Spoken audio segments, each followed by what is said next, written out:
So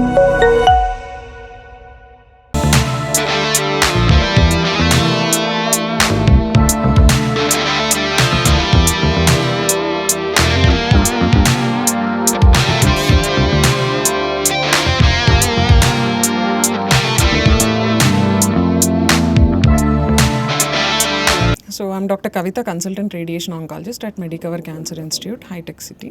So today ఇవాళ ఒక case discuss చేస్తాము. So 31-year-old young male. So Somalia నుంచి వచ్చారు. సో ఆ పేషెంట్కి 1 year నుంచి he has recurrent headaches and seizure disorder. So మేము ఎంఆర్ఐ తీసిన తర్వాత there is a large AVM, arteriovenous malformation. అంటే ఏం లేదు, బ్లడ్ వెజల్స్ అండ్ వెయిన్స్ చుట్టుకుపోయి ఉంటాయి. ఇట్ ఈస్ అన్ ఎంటాంగిలింగ్ అంటాము, entanglement of the veins and arteries.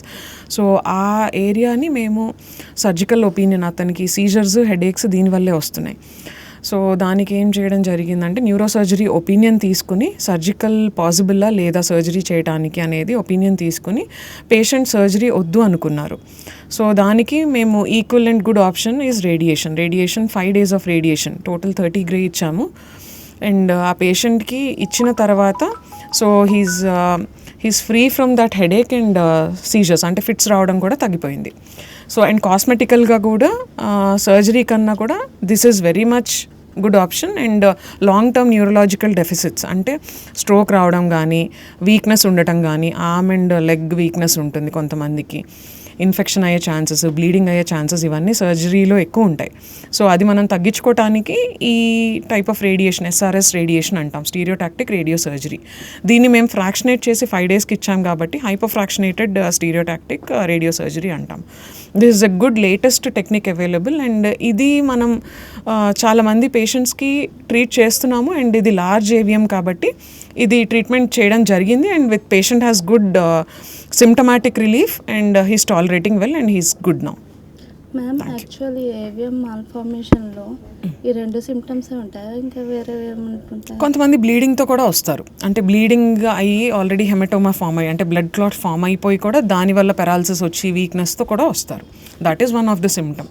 So ఆ బ్లీడింగ్ రిస్క్ తగ్గించుకుని మనము తగ్గించుకోవటానికే ఇది ఇస్తున్నాము. నర్వ్స్లో వాపు ఉంటుంది కదా, అవును అవును ప్రాబ్లమ్స్ ఉంటాయి కదా. సో ఇట్లాంటి కేసెస్ ఉంటే we are treating with a good radiation machine కూడా. ఈ కాస్ట్ ఎంత ట్రీట్మెంట్? SRS మనం సింగిల్ ఫ్రాక్షన్, అంటే ఒకటే రోజు చేస్తాం. ఇది SRS ఒకటే రోజు చేసేవి చిన్న ఏవిఎమ్స్ ఉంటాయి. ఇది లార్జ్ ఏవిఎం కాబట్టి ఒకటే డోసు తట్టుకోలేరని మేము 5 days ఇచ్చాము ఆ పేషెంట్కి. సో ఆ 5 days ఇవ్వడంలో మనం సేమ్ కాస్ట్, అంటే this will cost around 2.5 to 3 lakhs.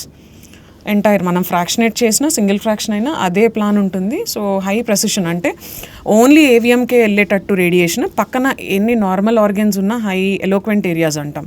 So ఆ నార్మల్ ఆర్గన్స్ని ప్రొటెక్ట్ చేసుకుంటూ అతనికి మెమరీ డెఫిసిట్స్ కానీ ఏం లేకుండా హిపోకాంపల్ స్పేరింగ్ అంటాము.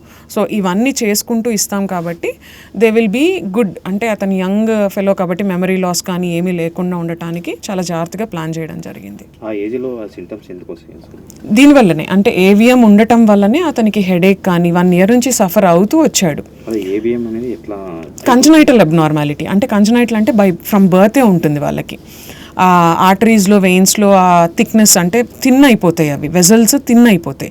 ఆర్టరీస్ నుంచి మనకి normal oxygen rich blood veins ద్వారా వెళ్ళాలి. త్రూ క్యాపిలరీస్ ఉంటాయి మధ్యలో, ఆర్టరీస్కి వెయిన్స్కి మధ్యలో. ఆ క్యాపిలరీస్ని బైపాస్ అయ్యి ఆర్టరీస్ నుంచి వెయిన్స్కి ఆ షంట్ ఫామ్ అవుతుంది. ఆ షంట్ వల్ల హై బ్లడ్ ప్రెషర్ పెరగడము, దానివల్ల పెద్దగా అయిపోవటం ఏవిఎం, పేషెంట్స్ నెగ్లెక్ట్ కొంత ఉంటుంది, వెళ్ళకపోవడం హాస్పిటల్కి. సో ఈ టైప్ ఆఫ్ వీటిల్లో మనము this is equally good option.